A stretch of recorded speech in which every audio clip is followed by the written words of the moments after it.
बिस्मिल्लाहिर्रहमानिर्रहीम। अस्सलाम वालेकुम। आप देख रहे हैं टी एकेडमी और आज का हमारा टॉपिक है इमला के अल्फाज, जिसके अंदर मैं आपको बताऊंगी कि आप उर्दू के लफ्ज़ों को किस तरीके से पढ़ सकते हैं।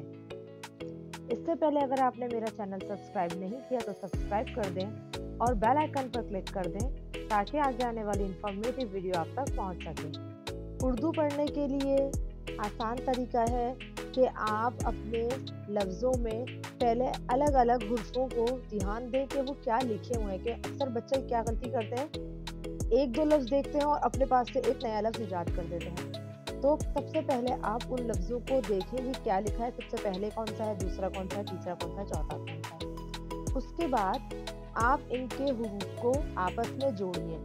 कहीं आप दो हुरूफ को जोड़िए, कहीं आप तीन हुरूफ को जोड़िए, या कुछ ऐसे लफ्ज़ हुरूफ होते हैं जो कि पहले वाले से भी मिलते हैं और बाद वाले से भी मिलते हैं, जिसके ऊपर तजदीद का इस्तेमाल होता है। अब हर जगह तो अगर हम देखें तो लिखा नहीं होता, जैसे कि अगर हम अब्बू लिखते हैं तो उसमें ऊपर तजदीद डलता है, हम अम्मी लिखते हैं ऊपर डलता है तजदीद, लेकिन हम हर जगह उसको नहीं लिखते। लेकिन अब उसको पढ़ना इतना आसान हो गया कि हम लफ्ज़ को फ़ौरन देख के समझ जाते हैं ये अब्बू लिखा है या ये अम्मी लिखा है।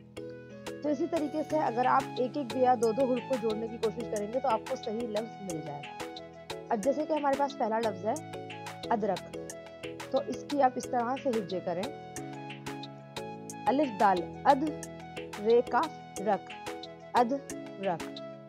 मोर, मीम वाव मो, रे साकिन मोर। ते ये ती, नून साकिन तीन। नून वाव नू, रे साकिन नूर। दाल रे दर, जे छोटी है जी, दर्जी। अब देखिए गाफ के साथ दो चश्मी है जब लग जाता है तो हम उसको पढ़ते हैं घ। मैं इस पे पहले वीडियो बना चुकी हूँ कि दो चश्मी है के साथ से पहले जब भी कोई हुरूफ लगता है तो वो लफ्ज़ भारी बन जाता है।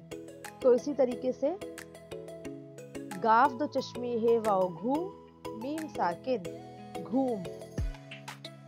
दाल वाव दो, जे खे जख, दो जख। वाव अलिफ वा, दाल छोटी है दी, वा दी। अब यहाँ पे वापस से जीम तो चश्मी है वाव झू, लाम अलिफ ला, झूला। अब अगला लफ्ज़ है देखें अलिफ मज़बर आ, और इसको हम हल्का सा खींच के पढ़ते हैं। आ, दाल अलिफ दा, आदा, बेसाकिन आदाब।